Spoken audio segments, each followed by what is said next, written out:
자, 오늘 살펴볼 하나님의 말씀은 사도행전 20장입니다.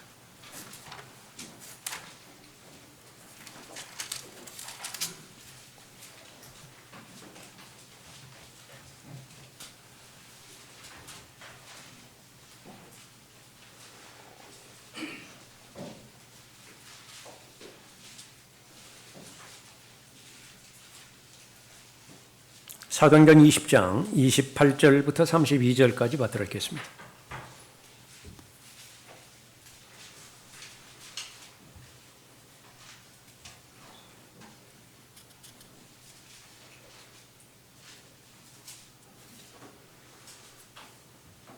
(28절입니다) 그러므로 너희 자신을 조심하고 모든 양떼에게도 그리하라.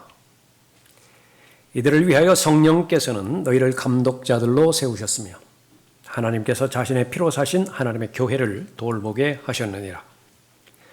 또 내가 이것을 말하노니 이것을 아노니 내가 떠난 후에 흉악한 이리들이 너희 가운데로 들어와서 양떼를 아끼지 아니할 것이며 또한 너희 가운데서도 사람들이 일어나서 왜곡된 것을 말하여 제자들을 끌어내어 자기들을 좇게 할 것이라.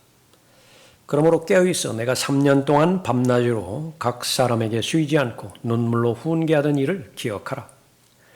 이제 형제들아, 내가 너희를 하나님과 그분의 은혜의 말씀에 의탁하노니 그 말씀이 능히 너희를 굳게 세워줄 것이며 또 거룩하게 된 모든 사람 가운데서 너희에게 유업을 줄 것이라. 기도하겠습니다. 아버지 하나님, 참으로 감사를 드립니다. 저희들이 소유한 것 가운데 주님으로부터 오지 않은 것은 아무것도 없고 특히 저희들이 받아 누리는 복 가운데 더더구나 그렇습니다. 저희들은 구원을 시작으로 해서 들림받아 올라갈 그때까지 주님으로부터 빚지지 않은 영역은 아무것도 없습니다. 믿음의 성장을 따라서 감사가 커지고 넘치게 되어지는데 특히 오늘은 각별히 주님께서 세우신 교회에 대한 감사로 넘쳐나는 그런 복된 시간이 되어지길 원합니다. 자신의 구원을 감사하고 지금까지 보호해 주시고 또 지켜주신 하나님의 섭리에 감사를 드리며 이후에 반드시 하나님의 말씀대로 이루어질 하나님의 약속의 말씀으로 인해서 감사드릴 수 있는 풍요로운 시간 되도록 인도해 주십시오. 한 사람도 예외 없이 모두가 다 하나님 안에서 온전한 사람으로 발견되어지고 올바로 바로 잡혀지는 가운데 하나님으로부터 모두가 다 칭찬과 또 영광받을 대상이 되어질 수 있도록 인도해 주십시오. 이 시간을 온전히 주님 손에 부탁드립니다. 저를 주님 영으로 충만하게 채워주시고 악이 어떤 형태로든지 공격하지 못하도록 보호해 주시길 원하오며 주 예수 그리스도 이름으로 기도드렸습니다. 아멘.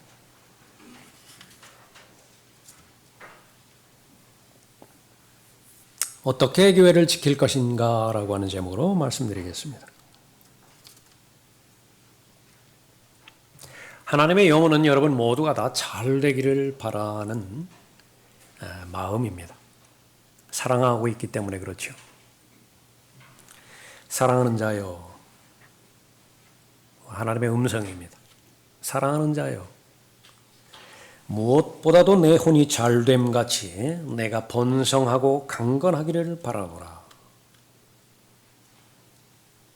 배경이 되어지는 것은 진리 때문이라고 말씀하십니다. 진리로 말미암아서 하나님의 자녀가 되었고 그 진리를 존중하고 늘 진리에 대해서 사모하는 마음으로 배워가며 배운 진리를 실행하고 있다라고 하는 소식이 계속해서 들리기 때문이라고 말씀하십니다. 그거보다 더 큰 기쁨이 없다고 말씀하십니다. 사랑하는 자여, 무엇보다도 내 혼이 잘됨 같이 내가 번성하고 강건하기를 바라노라. 이것이 하나님의 뜻입니다. 너희 자신을 돌아보라. 이는 우리가 이루어 놓은 것들을 잃지 아니하고 온전한 상을 받으려는 것이라. 하나님께서 잃어버린 죄인을 구원해 주신 목적 가운데 하나님의 것들을 유업으로 상속의 과정을 통해서 통치의 과정을 통해서 주시고자 하는 것입니다. 거기는 믿음이 형성되어야 되고 그 믿음을 빼앗기지 말아야 됩니다. 그 믿음이 계속 온전하게 발견이 되어야 되죠. 이것이 하나님의 뜻이에요. 반면에 하나님의 뜻이라고 한다면 그것이 무엇이었든지 간에 단 하나도 빠짐없이 방해하는 존재가 있는데 마귀이고 사탄이죠. 제일 먼저 구원받지 못하도록 방해하는 것입니다. 이 세상이 하는 일이에요. 이 세상의 모든 조직과 모든 경영체계를 총괄하고 통치하고 있는 이 세상의 신이 목표를 한마디로 말하라고 한다면 믿지 못하게 만드는 것입니다. 그런데 그 계략과 책략은 마음 깊은 곳에서 사람의 혼이 선택하게 되지는 그 깊은 곳까지 가서 올바로 선택하지 못하게 방해하는 것이지요. 미혹의 영을 통해서 속임수와 거짓의 거짓된 교리를 통해서 가능하게 만드는 것입니다. 그러니까 믿지 않는 자들의 마음을 어둡게 해서 우선은 예수 그리스도를 영접하지 못해서 구원받지 못하게 만드는 것이고요. 그 다음은 예수 그리스도를 올바로 따르지 못하게 함으로 인해서 그리스도와 함께한 공동 상속자로서의 모든 자격을 박탈해 가는 것입니다. 그런데 이것이 어디에서 현실적으로 이루어지느냐라고 하면 그것이 바로 여러분이 몸담고 있는 지역교회입니다. 지역교회를 통해서 여러분의 믿음이 형성되어지고 지역교회를 통해서 여러분에게 맡겨주신 하나님의 사역들, 하나님의 일들이 실행이 되어지는 것이죠. 마찬가지로 지역교회에 대한 보상, 그것이 바로 여러분 개개인에 대한 보상으로 연결되어지는 것입니다. 하나님의 진리의 말씀, 그것이 바로 영적 전쟁의 역사라고 말씀하시는데 지역교회를 중심에 두고 서로 차지하기 위해서 하나님은 하나님대로 마귀는 마귀대로 싸우는 치열한 영적 전쟁이라 말하고 있습니다. 마귀는 반드시 공격을 합니다. 하나님의 말씀이 선포되어지는 대상, 그것이 확인이 되었다라고 한다면 마귀는 반드시 공격을 하게 됩니다. 창세기 3장에서 교훈을 얻게 되어지죠. 창세기 2장에서 아담과 이브에 대한 하나님의 계획을 알려주십니다. 그것은 바로 통치권과 상속권에 대한 위임사항이에요. 그 사실을 알자마자 이제 마귀는 최상의 방법을 동원해서 첫 번째 사람을 공격하는데 가장 약한 부분을 공격하는 것입니다. 아담에 있어서 가장 약한 부분은 옆구리에서 나온 이브예요. 직접적으로 공격하는 어리석음을 사탄은 취하지 않습니다. 가장하는 것인데 빛의 천사로 가장해서 하나님의 말씀을 의심하게 만들고 그 결과 하나님의 권위에 대해서 불만을 품게 만드는 것이죠. 여기에 대해서 어떻게 반응하고 어떤 선택을 결정하느냐에 따라서 믿음이 유지되어지기도 하고 파산되어지기도 하는 것인데 첫 번째 사람은 실패했습니다. 그것을 기점으로 해서 오늘 이 시간에 이르기까지 여러분의 세대까지 이 전쟁은 계속 되어지는 것입니다. 그리스도인의 신앙 고백, 여러분 자주 들으셨겠죠? 정말로 나의 믿음이 거짓 믿음이 아니라 살아있고 진정한 믿음이 되기 위해서는 고백을 할 수 있어야 되는데 그리스도인의 고백은 능력입니다. 사람들은 나를 보고 누구라고 말하느냐? 거기에는 관심이 없습니다. 너희는 나를 누구라고 말하느냐? 나의 하나님이라고 하는 고백이 있어야 되겠죠? 하나님은 성경에서 계시된 하나님만이 참된 하나님이십니다. 그러니까 나에게 성경이 있어야 된다고요. 두리뭉술하게 피상적으로 추상적으로 하나님이라든지 성경 별 의미가 없고요. 어떤 성경이냐라고 하는 질문에까지 가야 나의 성경이 어떤 성경이냐라고 하는 것을 의미 있게 받아들이는 것이죠. 그 성경은 사랑의 대상입니다. 내가 마음으로 사랑할 수 있는 그 성경은 어떤 성경이냐라고 하는 그 질문에 여러분은 답변을 하실 수 있어요. 그냥 명목상으로 한글 킹잼 성경 이렇게 말하는 것은 별 의미가 없고요. 정말로 사랑하느냐? 사랑하는 것은 무슨 대가와 희생을 치른다 하더라도 그것을 지켜내고야 맙니다. 사랑의 대상이 그런 부분이죠. 사랑의 대상에는 이기적인 동기가 없습니다. 순수한 마음, 또 정결한 마음이 늘 확인이 되어지죠. 그런데 그 하나님의 말씀은 씨라고 우리가 알고 있습니다. 그 씨의 목적은 열매 맺는 데 있죠. 반드시 과정이 필요합니다. 그것은 밭에 묻혀져야 됩니다. 그리고 나서 하나님의 때에 싹이 트고 잎사귀가 올라오고 꽃이 피고 그 다음에 열매를 맺게 되어지죠. 그것은 현실적으로 바로 나의 교회라고 하는 신앙 고백을 할 수 있는 것이냐. 구원받는 것은 개별적으로 하나님의 말씀을 의심하지 않고 마음으로 받아들이면 구원을 받는 것입니다. 구원받은 하나님의 자녀가 그리스도의 충만하심의 장성한 분량에까지 이르는 것은 하나님의 말씀의 원리를 따른다고 한다면 지역교회를 통해서 가능하게 되는 것이죠. 하나님의 최대의 관점, 그것은 교회입니다. 올바른 교회로부터 시작되어지는 것이냐. 그 과정에 있어서 하나님의 방법대로 하나님과 동행하는 교회이더냐. 결국은 교회의 결론에 대해서 들림마다 올라갈 것에 대한 약속을 해주고 있죠. 오늘 마지막 구절에 있는 것처럼 하나님의 목적은 유업을 받는 것입니다. 교회, 건물이 아니라 장소가 아니라 여러분 한 사람 한 사람을 교회라고 말씀하셨으니만큼 하나님께서는 여러분 한 사람에게 관심이 있어요. 여러분 한 사람이 구원을 받는 것을 하나님께서 원하시는 것이고 구원받았다라고 하면 정상적인 하나님의 자녀로서의 삶을 합당한 삶을 잘 살아내므로 인해서 여러분을 향한 하나님의 계획 그것은 그 이전까지 올라가면 바로 땅의 기초가 놓이기 이전에 예수 그리스도 안에서 하나님께서 계획하셨던 그 계획들이죠. 모두가 다 여러분들이 그리스도들이 되는 것입니다. 그리스도와 함께하는 공동 상속자가 되어지는 것입니다. 지금까지 여러분을 인도해 주신 교회 생활 되돌아보면서요. 하나님께서 세워주신 교회에 대해서 감사하고 또 그것은 바로 여러분의 삶에 대한 감사의 표현이기도 하니만큼 여러분을 잘 지켜야 됩니다. 여러분의 마음을 잘 지켜야 되고 여러분의 마음 안에 형성된 믿음을 잘 지켜내야 되죠. 그것은 똑같은 말입니다. 여러분이 확신하고 있는 여러분의 교회 그것을 잘 지켜내야 되는 것입니다. 오늘 본문 말씀은 기억하라 말씀하시죠. 눈물로 훈계하던 일을 기억하라. 유언이에요. 마지막에 이제 더 이상 볼 수 없죠. 사도행전 20장은 더 이상 에베소 성도들, 에베소 장로들 더 이상 볼 수 없어요. 현실적입니다. 또 그렇게 되었고요. 그래서 마지막으로 마음에서 우러나오는 유언에 해당되지는 말씀. 반드시 다른 것은 모른다 하더라도 반드시 기억하라.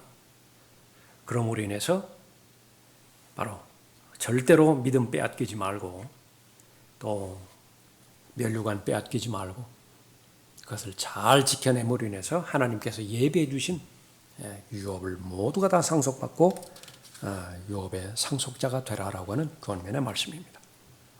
믿음을 지키는 것, 교회를 지키는 것입니다. 여러분의 교회가 있어야 되겠죠.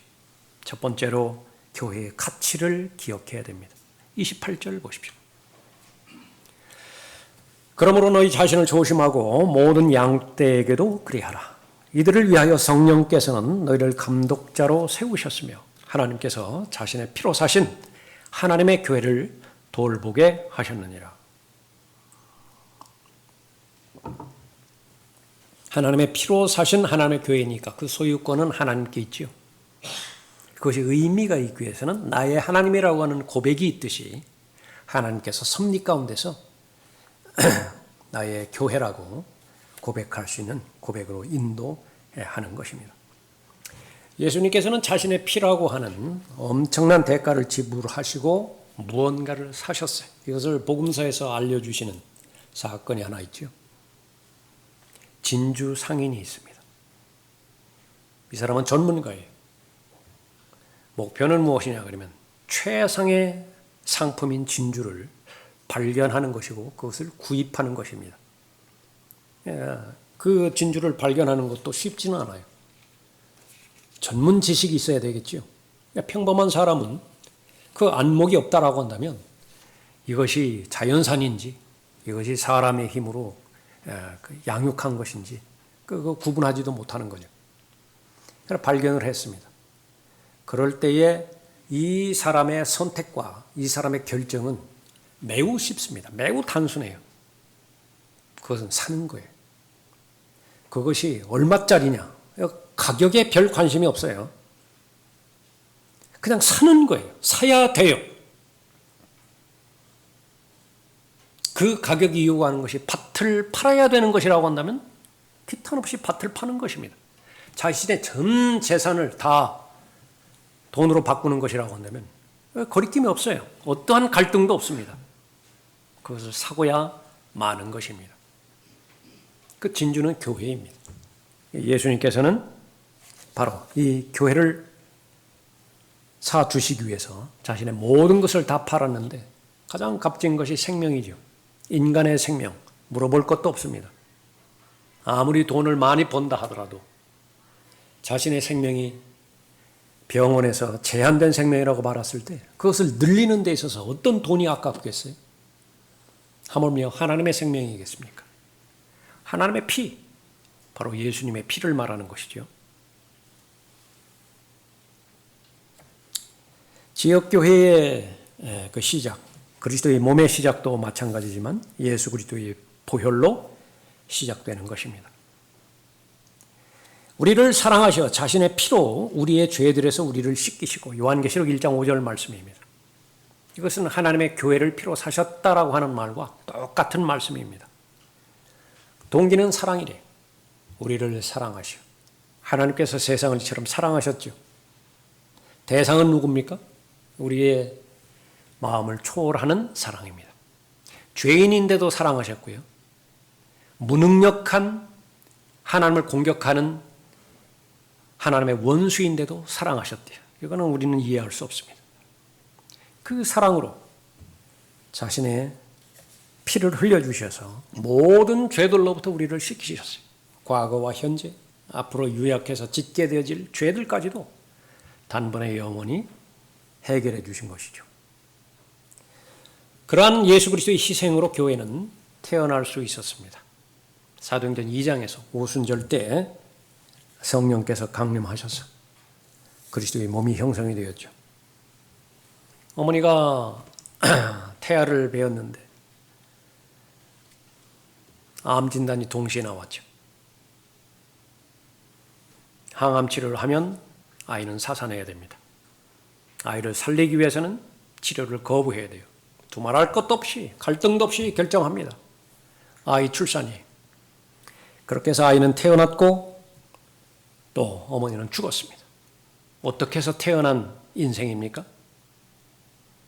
그러지 않은 사람이 세상에 어디 있어요?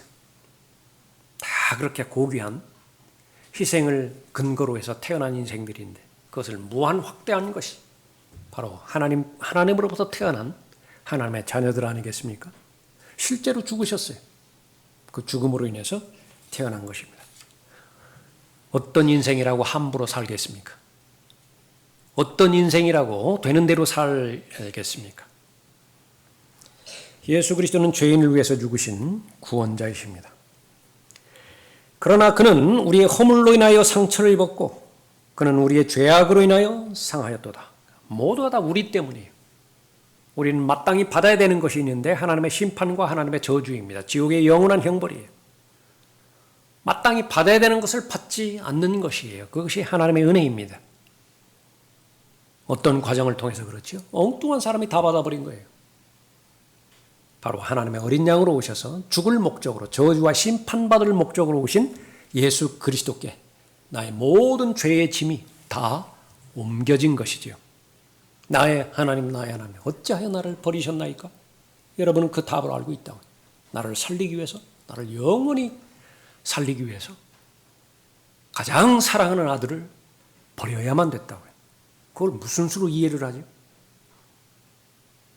어느 한계까지 우리가 그분의 동의를 하죠? 기도할 수밖에 없습니다. 감탄할 수밖에 없는 것이죠. 이해할 수 없는, 측량할 수 없는 하나님의 은혜인 것입니다. 비참한 죽음입니다. 모든 종교 지도자들 아주 고상한 죽음을 죽었고 품위 있는 죽음을 죽었습니다. 그러나 예수 그리스도는요, 사람의 죽음이 아니에요. 사람이라면 어떻게 저런 죽음을 죽었을까? 로마에서 십자가 죽음의 형벌이 얼마나 끔찍했으면 적어도 로마 시민권을 가지고 있는 사람은 아무리 그 죄가 중하다 하더라도 십자가 청벌은 안 된다고 법률에 정해놨습니다. 그건 바로 도살당하였던 것 같은 어린 양이에요. 구약에서 어린 양이 도살당할 때 어떻게 합니까? 먼저 목을 따고 피부터 봤죠. 조각낼 수 있는 모든 방법을 다 동원해서 다 조각내버리는 겁니다. 갈갈이 찢는 거예요. 그러고 나서 다 번제돼서 불살라 태워버리죠. 예수 그리스도의 처참한 죽음인 것입니다. 예수 그리스도는 죽은 자들로부터 부활하셨죠. 부처가 죽었을 때에 나무 위에 올려놓고 화장을 했는데 다비식이라고 그러죠. 다 타고 난 다음에 돌멩이가 나왔는데 살이에요. 이성 목사님의 그 췌장 그 암 걸리셨을 때 거기서 그 전에서 그 돌을 뺐는데 아주 자랑하시더라고요. 이거보다 더 큰 살이 받느냐고. 예? 진신살이, 진짜 몸에서 나오는 살이. 그것으로 인해서 탑을 만들고 그 탑에다가 기도를 하고 종교 행위를 하면 소원을 들어줄 것이라고 믿는다. 죽은 거예요. 그러나 예수 그리스도의 죽음, 그것이 어떤 살이 한 조각만 나온다 하더라도 모든 기독교 체계는 다 무너져 버리는 것입니다. 리처드 닉슨 미국 대통령의 퇴임을 불러온 것이 여러분이 잘 알고 계시는 워터게이트 사건이죠. 반대당인 민주당 선거운동을 하는 바로 워터게이트 그 호텔에 비밀 공작 요원들이 들어가서 도청 작업을 다 해놨는데 그것이 발각이 돼 버렸습니다. 그래서 결국은 퇴임하게 되었죠. 거기서 진두지휘했던 사람이 찰스 콜슨이라고 하는 사람입니다. 권항이 입당을 해서 닉슨을 신으로 받들어 섬길 정도로 그 신념에 도취됐던 사람이라 그렇게 말합니다. 닉슨의 재선을 위해서라면 할머니라도 밟고 가겠다. 자신의 고백이에요. 이 사람의 별명은 더러운 술수의 달인, 닉슨의 청부 살해업자. 이 사람이 해야 될 일이 있게 되어지는 것인데 이 워터게이트 사건에 절대로 닉슨 당사자는 여기를 참여를 했다. 모르는 일이었다. 최고의 변호인단을 꾸미고 의회에서 특별검사를 지정을 해서 이제 서로가 변론이 오고 가겠죠. 예상되지 않는 모든 질문을 다 출연해서 거기에 해당되지 않는 답변을 다 만들어냈습니다. 그리고 입을 모았습니다. 다 짜맞추었어요. 그러나 실패했습니다. 얼마 가지도 못했어요. 그것은 불가능한 일이었기 때문에 그렇습니다.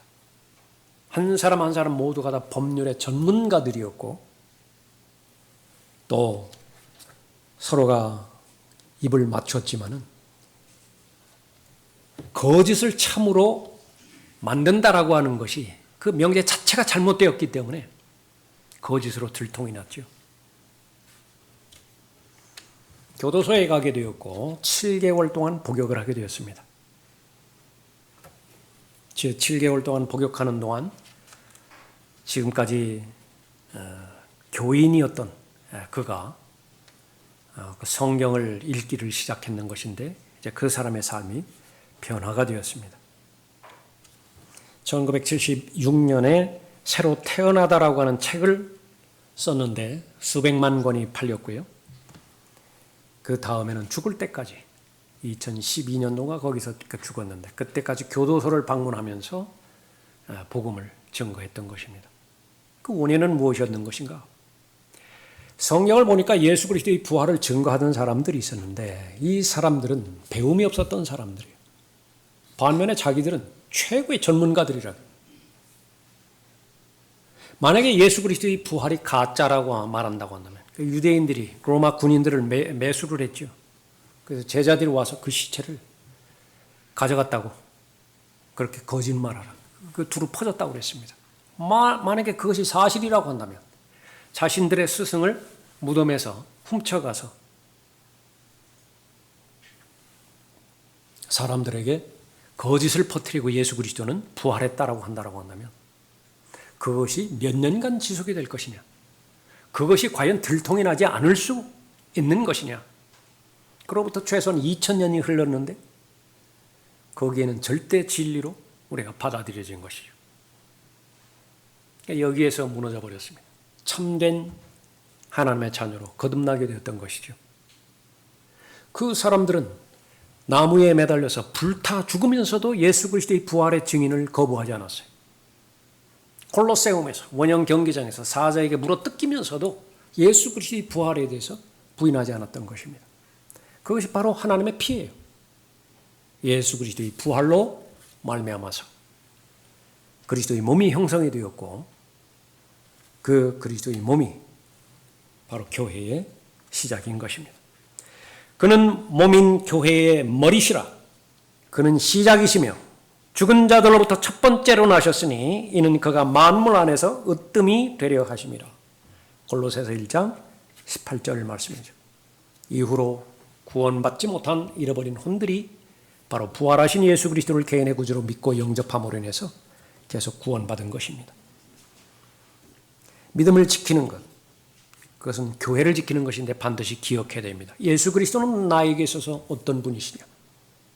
다른 사람들이 말하는 예수 그리스도 말고, 교회의 목사님이 말하는 예수 그리스도 말고, 저 조직신학이라든지 이런 책에 나와 있는 소개되는 예수 그리스도 말고, 나는 예수 그리스도가 누구냐? 나의 구주이시냐? 예수 그리스도께서 죽은 자로부터 부활하셨는데 그것은 바로 나의 구원을 입증하기 위해서 부활하신 것이냐? 성경은 그렇다고 말하는 것인데, 그렇다고 말한다라고 한다면 여러분은 믿음을 지키는 사람이에요. 교회는 그렇게 예수 그리스도의 보혈의 근거에서 세워진 것입니다. 믿음을 지키는 것, 교회를 지키는 것이죠. 두 번째로 교회에 대한 공격이 있음을 기억해야 됩니다. 29절 보십시오. 또 내가 이것을 아노니 내가 떠난 후에 흉악한 이리들이 너희 가운데로 들어와서 양떼를 아끼지 아니할 것이며 또한 너희 가운데서도 사람들이 일어나서 왜곡된 것을 말하여 제자들을 끌어내어 자기들을 좇게 할 것이라. 교회가 그 교회 역할을 감당할 때에 그 교회를 대체할 만한 다른 조직은 존재하지 않습니다.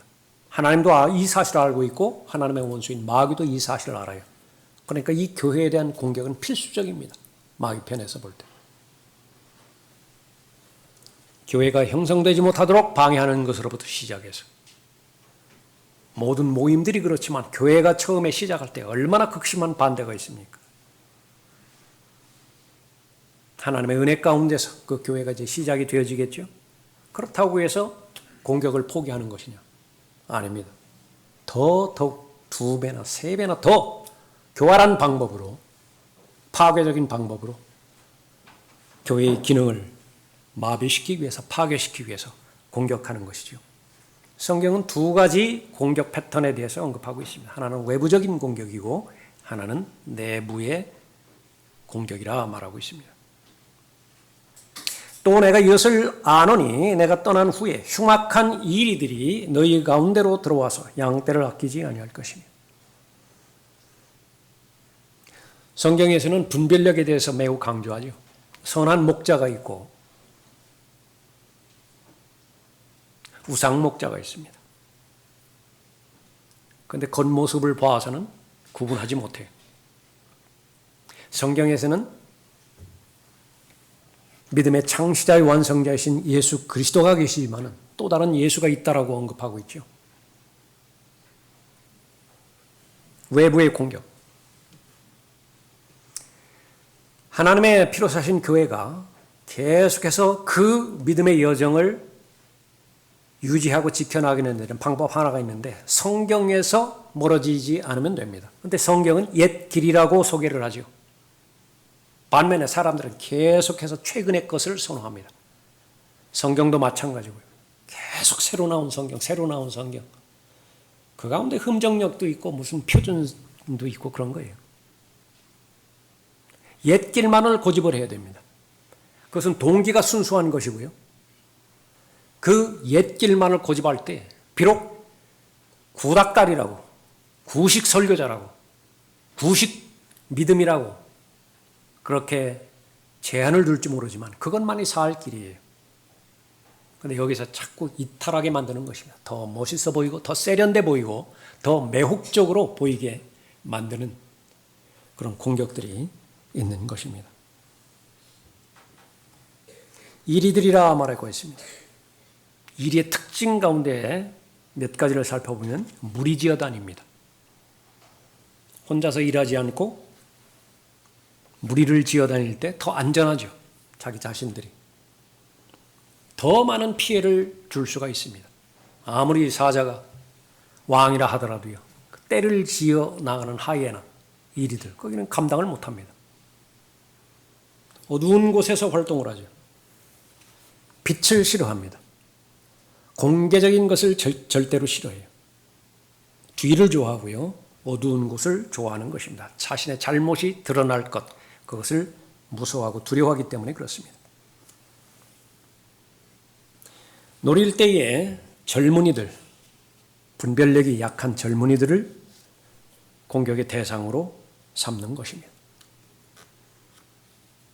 뒤처져 있는 연약한 사람들, 병든 사람들, 다시 말하면 스스로 믿음을 방어할 수 없는 사람들, 공격 대상이 되는 것입니다. 성경을 잘 배우기 위해서는 몇 가지 적용하는 원리가 있죠. 여러분이 마귀 편에 서보는 것입니다. 내가 마귀라고 한다면 나를 공격하는데 어떤 틈을 노리겠는가? 항상 질문해야 돼요. 내가 마귀의 입장에 선다고 한다면 나를 쓰러뜨리기 위해서 어디를 공격할까? 또 하나는 성경에서 언급하고 있는 이 인물들, 요셉이면 요셉, 모세면 모세, 다윗이면 다윗, 그 사람으로 내가 들어가 보는 것입니다. 내가 홍해가 갈라지기 전에 이스라엘이 처했던 그 역사적 환경 가운데 나를 밀어넣는 거예요. 내가 그 주인공이 되는 것입니다. 그렇다고 한다면 나는 어떤 반응을 보이겠는가? 여러분이 마귀라고 한다면 교회를 파괴시키기 위해서 누구를 건드리겠어요? 안팎으로 믿음에 대해서 잘 형성이 되어 있고 고백도 정상적인 고백을 하는 사람들, 그런 사람을 건드릴 것이냐? 아니면 마음 따로 자신의 표현 따로 행동은 두말할 것도 없고 그런 사람을 노릴 것이냐? 세상과 육신, 마귀의 주적, 우리가 명심해야 되는 것은 참된 믿음을 소유한 그리스도인입니다. 다른 거 원하지 않아요. 그리스도인을 주적으로 삼는 것입니다. 마귀에게 틈을 주지 말라. 노르망디 상륙작전 할 때 틈을 주지 않으면 그 연합군이 아무리 세력이 강하다 하더라도 공격할 방법이 없습니다. 마찬가지로 공격하는 측에서 교두보 확보가 안건이에요. 면적이 아무리 좁아도 상관이 없어요. 그냥 교두보만 확보하면 되는 것입니다. 우리에게는 하나님의 전신 갑옷이 있어서 온전하게 자신의 믿음을 잘 성취하고 대비할 수 있는 것인데 하나 알려주시죠. 최소한 한 가지 이상 세는 곳이 있다라고 말씀하십니다. 최소한 한 가지 이상이. 그것은 계속해서 의식해야 되고 보완해 나가야 되고 계속해서 더 2배나 3배나 더 충전할 수 있어야 되죠. 틈을 주지 말라는 것입니다. 이 틈을 주게 되었을 때에 바로 세상 하나님의 말씀을 통해서 교회가 공격받는다라고 하는 사실을 아는 것입니다. 현실적으로 교회에서 가장 위험한 일은 무엇이냐? 저의 목회 경험으로 말한다고 한다면 인본주의예요. 교회에 내재되어 있는 인본주의입니다. 여기서 말하는 인본주의, 그것은 진리를 건너뛴 인간관계의 가까움입니다. 누구나가 다 목사에 대해서 선대하죠. 호의를 베풀죠. 그건 너무나 좋은 일입니다. 권면할 대상이기도 하고요. 그러나 시간이 계속해서 지나는데 그 사람의 진리에 대해서 존중하는 것이 보여지지 않고요. 진리를 실행하는 것도 보여지지 않는 상태에서 계속 목사하고만 가까워지려고 하는 것인데 주의 대상이에요. 목사만 그렇겠습니까? 여러분들도 뭣도 마찬가지라고요. 성경에서 여러분에 대해서 무엇이라고 말씀하고 있는 것이냐? 초신자의 단계를 지나면 모두가 다 한결같이 진리의 기둥과 터전이라고 말씀하십니다. 여러분은 아주 흔들리지 않는 단단한 기초에 해당되어지는 것이고요. 건물을 높이 올릴 수 있는 기둥에 해당되어지는 대상이라고 말합니다. 그런데 그것이 진리를 존중하지 않는 사람, 또 진리를 실행하지 않는 사람, 조금 전에 살펴봤던 것처럼 하나님의 염원은 모든 사람이 잘 되기를 바라는 것이요. 혼이 잘 되기를 바라요. 건강하기를 바라요. 재정적으로 풍요롭기를 바라는 것입니다. 그 요건은 하나라고요. 진리를 존중하고 있기 때문에, 진리를 사랑하고 진리를 실행하고 있기 때문에 가능한 것이죠. 진리를 존중하는 사람, 여러분이 존중해야 되는 대상입니다. 진리를 귀히 여기는 사람, 여러분의 존경의 대상이에요. 그래서 그리스도인, 성경대로 믿는 그리스도인의 표 가운데 하나는 신실한 사람들이 존경받는 교회가 되어지는 것입니다. 내부의 적들도 있죠. 30절. 또한 너희 가운데서도 사람들이 일어나서 왜곡된 것을 말하여 제자들을 끌어내어 자기들을 좇게 할 것이라. 여러분이 출석하고 있는 부산 성경 침례교회, 초창기부터 오늘 이 시간까지 크고 작은 영적 전쟁, 여기서 배제된 적은 없습니다. 그리스도의 군사, 제일 요구되어지는 것은 고난을 견딜 힘이 있느냐, 극복할 수 있는 힘이 있느냐라고 하는 것이. 그런즉 너는 예수 그리스도의 훌륭한 군사로서 고난을 견뎌내라. 강한 군사로 키워내기 위해서 하나님께서는 허용하십니다. 무엇을 허용하시죠? 외부의 공격도 허용하시고 내부의 분란도, 분열도 허용하시는 것입니다. 염원은 무엇이에요? 모든 사람이 잘 극복하라. 한 사람도 그 어려움에 낙심해서 떨어져 나가지 말고 이를 계기로 해서 모두가 다 하나님께 주신 그 귀한 계기를 삼아서 정신 차리고 깨어있음으로 인해서 기도의 능력을 통해서 말씀으로 다시 한번 자신의 정체성을 확인하는 그런 과정을 통해서 더 견고한 믿음, 흔들리지 않는 믿음 소유하라 말씀하고 있는 것입니다. 하나님께서 맡겨주신 사역 얼마나 귀중합니까? 그 사역을 잘 감당했던 대표적인 교회 가운데 하나가 오늘 사도행전 20장에 나와 있는 에베소 교회예요. 말씀이 맡겨졌고 말씀을 실행하는 그 사역이 맡겨졌습니다. 많이 수고했어요. 그런데 문제가 하나 있었죠. 하나님에 대한 사랑이 동기가 되지는 않았습니다. 첫사랑을 잃어버렸어요. 처음에 무슨 동기로 하나님의 말씀을 만났으며 무슨 동기로 예배에 참석해서 참된 경배자로서의 삶을 시작했는지, 무슨 동기로 하나님의 말씀을 체계적으로 잘 공부해 갔는 것인지, 무슨 동기로 내가 쉽지는 않지만은 잃어버린 세상을 향해서 구령자로서, 거리 설교자로서, 기도하는 동역자로서 그 삶을 잘 살아가는 것입니다. 시간이 흐른 다음에 봤더니 행동은 변함이 없어요. 다 하고 있다고요. 그러나 내 마음, 거기 사랑이 발견되지 않습니다. 하나님께서는 절대로 용납하지 않습니다. 하나님께서는 무엇이 없어서 새벽부터 나가서 신문팔이 껌팔이 해가지고 돈 벌어오라. 그래서 나를 좀 도우라. 그렇게 말씀하시는 분이 아니신 것입니다.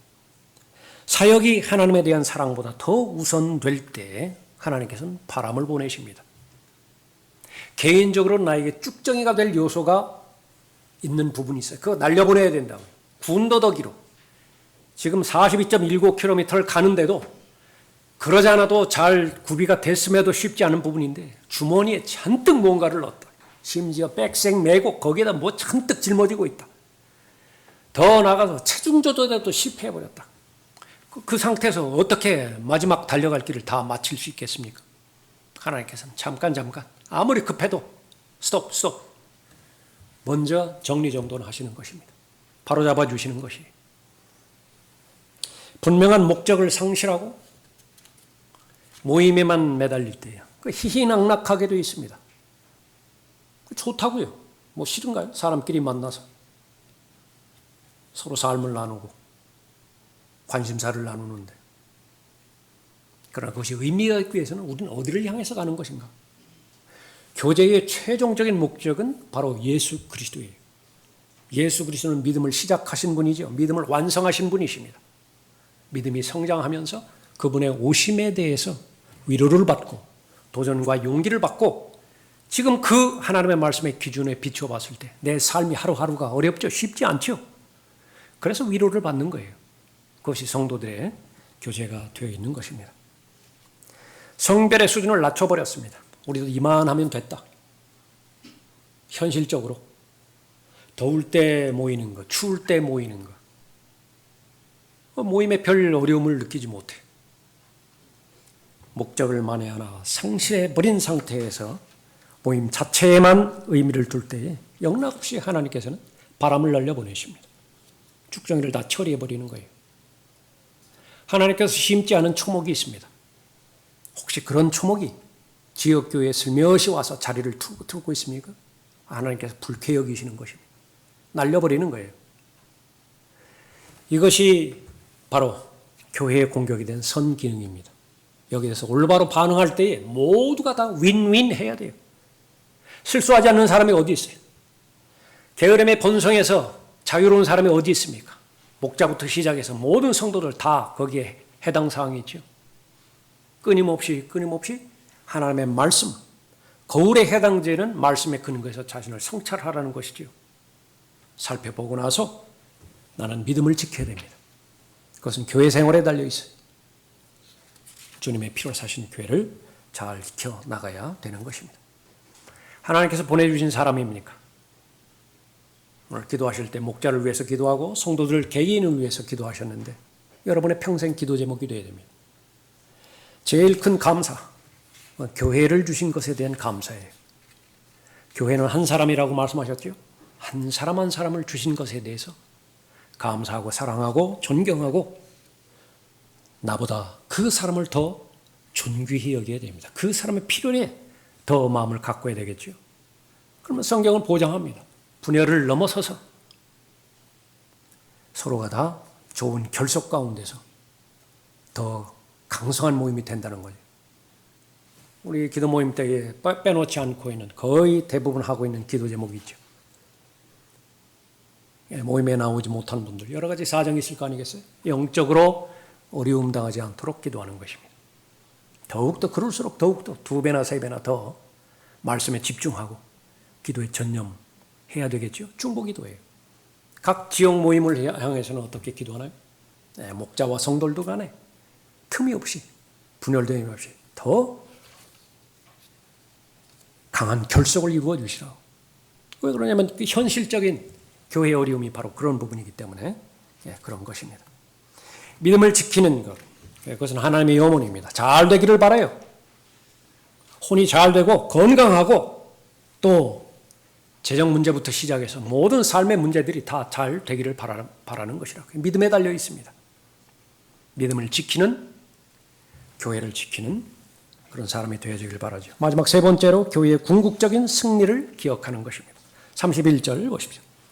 그러므로 깨어있어 내가 3년 동안 밤낮으로 각 사람에게 쉬지 않고 눈물로 훈계하던 일을 기억하라. 이제 형제들아 내가 너희를 하나님과 그분의 은혜의 말씀에 의탁하노니. 본문입니다.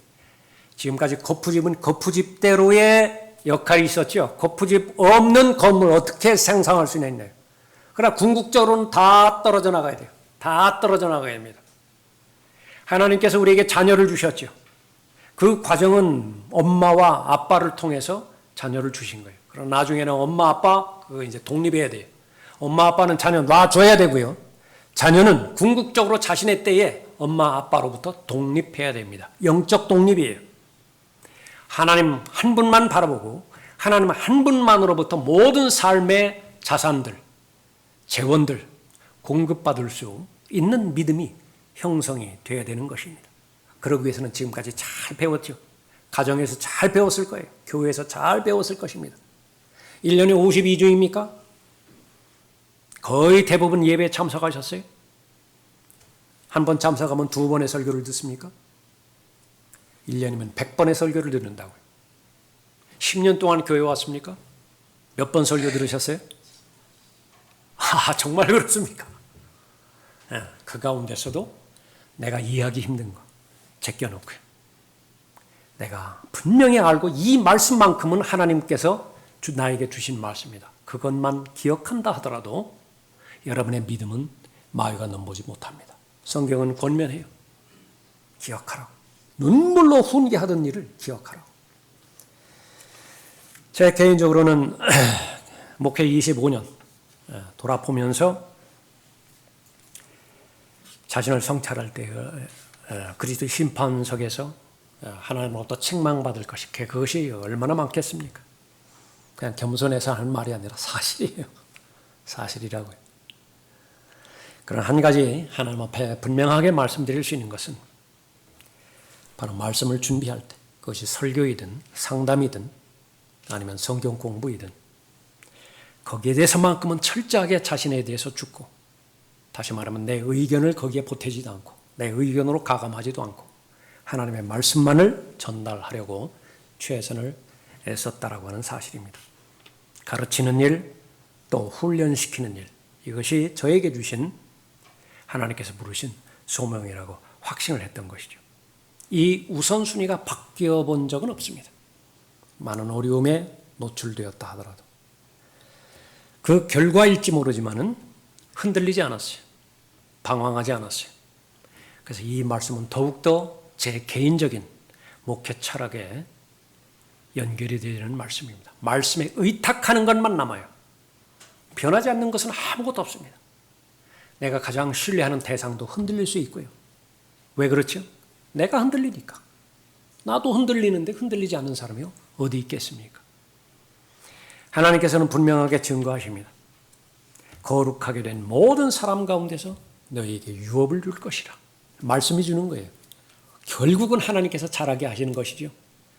다만 그 매체로서 여러분 주변에 있는 사람들이 믿음의 동역자로서 여러분의 전우로서 지금까지 여러분을 도왔던 것입니다. 지켜왔던 것입니다. 분명 명백히 감사의 대상이에요. 그러나 그 감사의 크기가 하나님보다 더 커서는 안 될 것입니다. 여러분이 매일매일마다 하나님 앞에 감사하는 감사의 기도 제목, 그 가운데서 가장 위에 놓여 있는 감사는요, 교회에 대한 감사여야 될 것입니다. 그런 사람의 약한 부분은 너무나 당연하니까, 너무나 일상적이니까 그 감사를 잃어버릴 수 있죠. 대표적인 것이 부모의 사랑 아니겠어요? 대표적인 것이 아내와 남편의 헌신과 섬김 아니겠습니까? 매일매일마다 경험되니까, 그것이 일상화되니까 넘어갈 수 있지만, 그러나 하나님의 말씀으로 돌아갈 때에 여러분 그렇게 제가 여러분에게 강조했던 말씀의 사람으로 끝까지 남아야 되고요. 기도의 사람으로 끝까지 남아야 되는 것입니다. 하나님께서는 여러분의 믿음에 관심이 있으십니다. 여러분이 혼이 잘 되기를 바라는 것처럼 여러분이 어떤 면에 있어든지 강건하고 번영하고 번성하고 성공하기를 원하는 것입니다. 믿음에 달려있어요. 믿음을 지켜야 되고 그 믿음을 지키는 것의 현실적인 적용은 바로 여러분의 교회에 달려있는 것입니다. 기도하겠습니다.